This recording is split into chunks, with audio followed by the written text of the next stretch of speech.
In this lesson, you will learn about encroachments.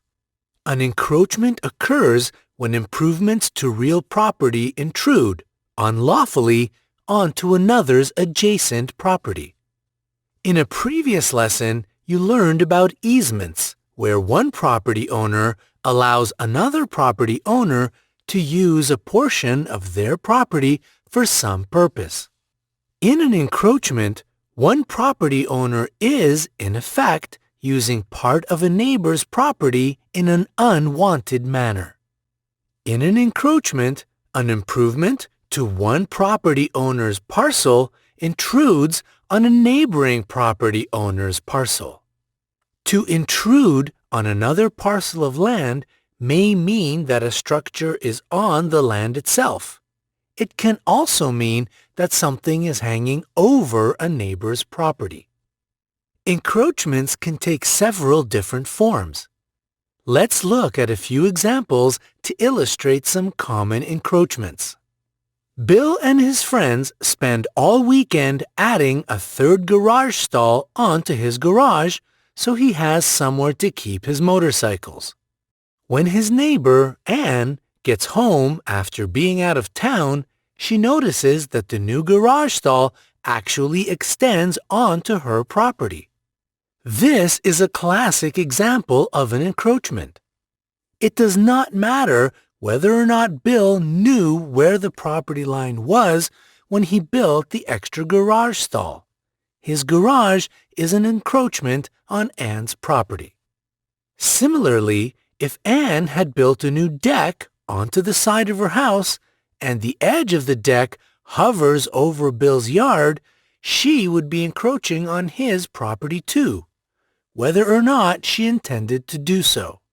It does not matter that the deck isn't physically in or on the ground on Bill's side of the property line. The fact that the edge of the deck hovers over his property is enough to create an encroachment. An encroachment does not need to be an addition onto an existing structure. It can be any type of property improvement. So if instead of adding a stall onto his garage, Bill decided to put in a swimming pool and surrounding deck that extended into Ann's yard, that's also an encroachment. Fences are another very common cause of encroachment issues. Here's an example. John owns rural farmland that borders rural farmland owned by Chuck. Thinking of his neighbor, John decides to put up a fence to keep his farm animals in his pasture so they won't wander onto Chuck's land. He hires some men and builds a fence that extends the entire length of his property. Unfortunately, he misjudged where the property line was, and the fence actually extends 6 feet into the property owned by his neighbor Chuck. Most of the time, like in the examples we just looked at, encroachments are unintentional. That is to say that when one neighbor's property improvement intrudes on another neighbor's land, odds are good that he or she did not realize the improvement was not within property lines. So you may be asking yourself, what happens when someone realizes that their neighbor's property improvements are encroaching on their property? The answer is, it depends. Sometimes one neighbor might allege that another neighbor's property improvements is an encroachment. If the neighbor who made the improvement disputes it and claims that the improvement is entirely within their own property lines, it may be necessary to survey the property lines to determine whether there was really an encroachment or not. When it is clear that an encroachment occurred, there are a few different possible outcomes. First, the neighbor whose improvement encroached on neighboring property might be willing or able to remove or change the structure so that the encroachment no longer exists. It may be difficult in our examples to modify or move the garage stall, deck, or swimming pool to remove an encroachment. In the case of the fence that is on a neighbor's land, the fence could be moved. If the neighbor who created the encroachment is not willing or able to remove it, he or she may be willing to purchase the encroached upon land. A property owner might also decide that they are not really bothered by their neighbor's encroachment, so they decide just to live with it. This can lead to peaceful neighbor-to-neighbor relationships. But when the property owner whose property is encroached upon wants to sell their home, they will need to fully disclose the encroachment. Potential buyers need to know about it and have the opportunity to consider it when making a decision about whether or not to buy the property. Another option is going to court. However, because this can lead to strained relationships between neighbors, it should be viewed as a last resort.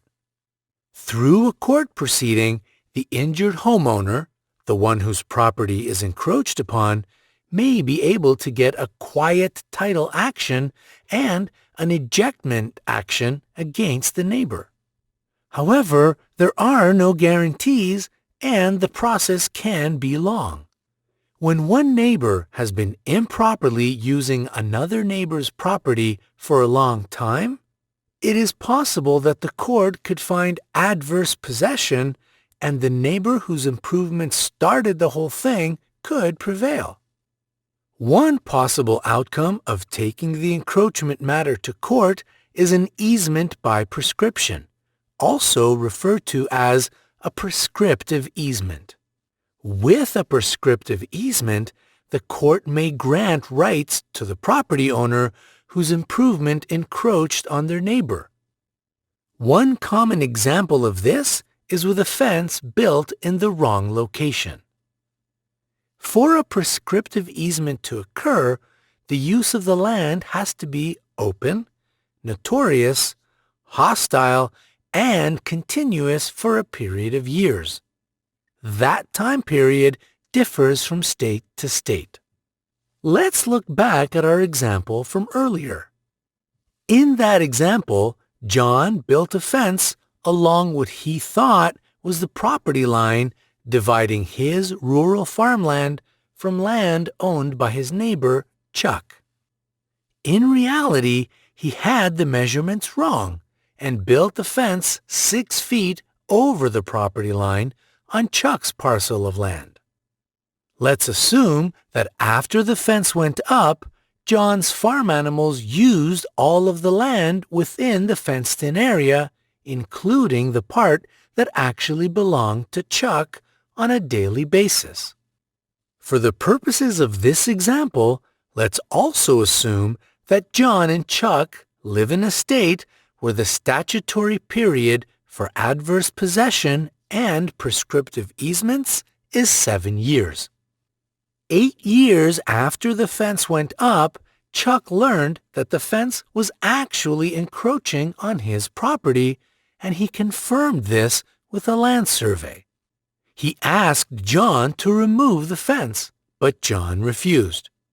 So, Chuck decided to take his neighbor to court to try to force the removal of the fence.